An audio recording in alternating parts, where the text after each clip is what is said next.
Hi, this is Varu Thoughts. Welcome back to my channel. Day 7 and 8 எல்லாரும் சக்சஸ்ஃபுல்லா complete பண்ணிருப்பீங்கன்னு நம்புறேன். நம்ம இப்போ Day 9 குள்ள போயிடலாம். Day 9 கான ஸ்கெட்யூல் பார்த்ததுக்கு அப்புறம் சிலபஸ்ல இருக்க ரொம்ப இம்பார்ட்டன்ட்டான 2 யூனிட்டோட வேர் டு ஸ்டடி நான் கொடுக்க போறேன். மறக்காம வீடியோ ஃபுல்லா பாருங்க. Okay, let's start with Day 9. இல்ல 9th ஸ்டாண்டர்டோட இலக்கணம் 7 and 8 கவர் பண்ண போறோம்.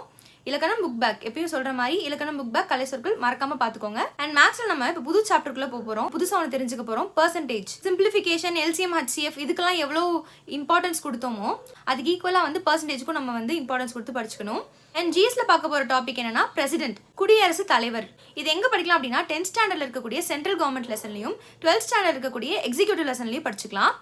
சென்ட்ரல் கவர்மெண்ட்னா மத்திய அரசு, எக்ஸிக்யூட்டிவ்னா ஆட்சித்துறை. இந்த லெசன்ஸ்லாம் நீங்க பாத்துக்கலாம்.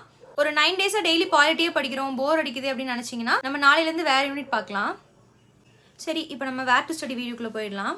அந்த 2 இம்பார்ட்டன்ட்டான யூனிட்ஸ்ன்னு சொன்னேன் இல்லையா, அது என்னென்னா unit 4 polity and unit 3 history INM. இது ரெண்டும் ரொம்ப இம்பார்ட்டன்ட்டான டாபிக். நமக்கு பாலிட்டிலேருந்து 15 கொஸ்டின்ஸ் அண்ட் ஐஎன்எம்லேருந்து 10 கொஸ்டின்ஸ் கேட்க போகிறோம். சாரி, ஹிஸ்ட்ரி ஐஎன்எம்லேருந்து நமக்கு 10 கொஸ்டின்ஸ் கேட்க போகிறாங்க. உங்களுக்கு இப்போ ஸ்க்ரீனில் டிஸ்பிளே ஆகும், நீங்கள் பார்த்துக்கோங்க, வேணா ஸ்க்ரீன்ஷாட் எடுத்துக்கோங்க. 6th ஸ்டாண்டர்ட் எஸ்எஸ் புக்கில் டேர்ம் 1ல பார்த்தீங்கன்னா 1 and 2 அண்ட் டேர்ம் 2ல 1, டேர்ம் 3ல 1 and 3 இந்த மாதிரி நம்மளுக்கு 5 லெசன்ஸ் இருக்குது. அண்ட் 7th ஸ்டாண்டர்டில் பார்த்தீங்கன்னா அதே எஸ்எஸ் புக்கில் தான் டேர்ம் 1ல செகண்ட் லெசனும் டேர்ம் 3ல ஃபர்ஸ்ட் லெசனும் இருக்குது. அண்ட் 8th ஸ்டாண்டர்ட் எஸ்எஸ் புக்கில் 1, 2, 3, 4, 7 இந்த லெசன்ஸ்லாம் படிச்சுக்கோங்க. அண்ட் 9th ஸ்டாண்டர்ட் எஸ்எஸ் புக்கில் 1, 2, 3, 4, 5 இதெல்லாம் படிச்சுக்கோங்க. அண்ட் 10th ஸ்டாண்டர்ட் எஸ்எஸ் புக்கில் பார்த்தீங்கன்னா 1, 2 and 3 படிச்சுக்கோங்க. அண்ட் 11th பாலிட்டியில் தான் நிறைய லெசன்ஸ் கவர் ஆகுது. ஸோ 11th பாலிட்டியில் 3, 4, 6, 11, 12, 14, 15 இந்த லெசன்ஸ்லாம் படிச்சுக்கோங்க. 12th ஸ்டாண்டர்ட் பாலிட்டியில் 1, 2, 3, 4, 5, 6, 7 இந்த லெசன்ஸ்லாம் கவர் பண்ணிக்கோங்க. இதில் இருக்கிறதுலே ரொம்ப முக்கியமான ஸ்டாண்டர்ட் அப்படின்னு பார்த்தோன்னா 11th 12th தான். இதில் தான் அதிக லெசன் கவர் ஆகுது. இதுலேயே உங்களுக்கு எல்லாமே வந்துடும். இருந்தாலும் 6 to 10 வரைக்கும் உங்களுக்கு நீங்கள் பேசிக் தெரிஞ்சுக்கணுங்கிறதுக்காக படிக்கிற லெசன்ஸ் அதெல்லாம். ஆனால் இதில் இருக்கிறது அப்படியே புக்கில் இருக்கிறதே கேட்பாங்களா அப்படின்னா அதுவும் நம்மளுக்கு தெரியாது.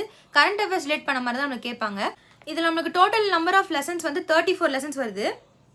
இது கூட நீங்கள் லக்ஷ்மிகாந்த் புக்கையும் சேர்த்து படிச்சுக்கோங்க. இதெல்லாம் முடிச்சதுக்கப்புறம் ஃபைனலாக நீங்கள் லக்ஷ்மிகாந்துக்கு வந்தால் போதும். எடுத்தோடனே லக்ஷ்மிகாந்துக்கு வர வேண்டாம். நான் ஒன்ஸ் நீங்கள் பேசிக் ஸ்ட்ராங் ஆகிட்டிங்கன்னா அதுக்கப்புறம் நீங்கள் லக்ஷ்மிகாந்த் வந்து எடுத்து படித்தா போதும். அவ்வளோதான், பாலிட்டி முடிஞ்சிச்சு. இப்போ நம்ம ஐஎன்எம் அண்ட் ஹிஸ்ட்ரிக்குள்ளே போயிடலாம்.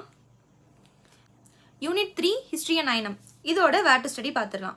6th ஸ்டாண்டர்ட் எஸ்எஸ் புக்கில் இருக்கிற ஹிஸ்ட்ரியில் டேர்ம் 1ல 3rd லெசன், டேர்ம் 2ல 3rd லெசன், டேர்ம் 3ல 3rd lesson. And 7th standard history புக்கில் இருக்கக்கூடிய டேர்ம் 1ல 3rd and 4th lesson, term 2ல 1, 2 and 3 இந்த 3 லெசன்ஸையும் பார்த்துக்கணும். அண்ட் 8th ஸ்டாண்டர்ட் ஹிஸ்ட்ரி புக்கில் இருக்கக்கூடிய 4th lesson and 11th standard இருக்கக்கூடிய ஹிஸ்ட்ரி புக்கில் 1, 7, 10, 11, 12, 14, 15, 18, 19 இந்த லெசன்ஸ்லாம் கவர் பண்ணிக்கோங்க. அண்ட் 12th ஸ்டாண்டர்டில் ஹிஸ்ட்ரி புக்கில் இருக்கக்கூடிய 1, 2, 3, 4, 5, 6, 7, 8 இந்த லெசன்ஸ்லாம் பார்த்துக்கோங்க. அண்ட் 11th எத்திக்ஸில் ஒரே ஒரு லெசன் தான் இருக்குது, லெசன் 1. அண்ட் 12th எத்திக்ஸில் 1, 2, 7 இந்த 3 லெசன்ஸையும் பார்த்துக்கோங்க. டோட்டல் நம்பர் ஆஃப் லெசன்ஸ் வந்து நமக்கு 37 வருது. இது வந்து எப்படின்னா புக் வைஸ் போகிறவங்க இதை யூஸ் பண்ணிக்கலாம். புக் வைஸ் நீங்கள் படிக்கிறீங்க அப்படிங்கிறப்போ இந்த மாதிரி நீங்கள் நோட் பண்ணி வச்சுக்கிட்டிங்கன்னா உங்களுக்கு ரொம்ப ஈஸியாக இருக்கும். 6th புக் எடுத்திங்கன்னா 6th ஃபுல்லாக முடிச்சிடணும், 7th ஃபுல்லாக முடிச்சிடணும். இந்த மாதிரி ஒரு பிளானில் இருந்தீங்கன்னா இது உங்களுக்கு ரொம்ப ஹெல்ப்ஃபுல்லாக இருக்கும்னு நினைக்கிறேன். அண்ட் ரொம்ப முக்கியம், நம்ம சிலபஸ் வைஸ் போகிறவாங்கிறதையும் நீங்கள் பார்த்துக்கணும். சிலபஸ் இல்லாமல் படிக்காதீங்க. சிலபஸ் டாபிக்ஸ்லாம் சிலபஸில் கவர் ஆகுதான்னு பார்த்துட்டே வாங்க. இது நான் உங்களுக்கு எதுக்கு சொல்கிறேன் அப்படின்னா டோட்டல் நம்பர் ஆஃப் லெசன்ஸ் நம்ம இவ்வளோ தான் படிக்க போகிறோம்.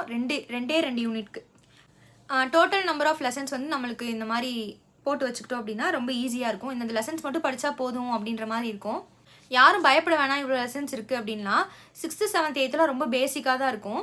நம்ம கான்சென்ட்ரேட் பண்ண வேண்டியது 9th 10th 11th 12th இந்த லெசன்ஸ் மட்டும் தான் நம்ம கான்சென்ட்ரேட் பண்ண போகிறோம். ஸோ லெசன்ஸ்லாம் கம்மியாக தான் இருக்க மாதிரி இருக்கும். நாளைக்கு நம்ம அடுத்த 2 யூனிட்டோட வேர் டு ஸ்டடி பார்த்துடலாம். இந்த இன்ஃபர்மேஷன் உங்களுக்கு ரொம்ப யூஸ்ஃபுல்லாக இருந்துச்சுன்னா சப்ஸ்கிரைப் பண்ணிக்கோங்க. உங்களுக்கு டிஎன்பிஎஸ்சி சம்பந்தமான டவுட்ஸ் அண்ட் வேறு ஏதாச்சும் உங்களுக்கு டீடைல் வேணும்னா நீங்கள் கமெண்ட்டில் சொல்லுங்கள். See you in the next video. Bye.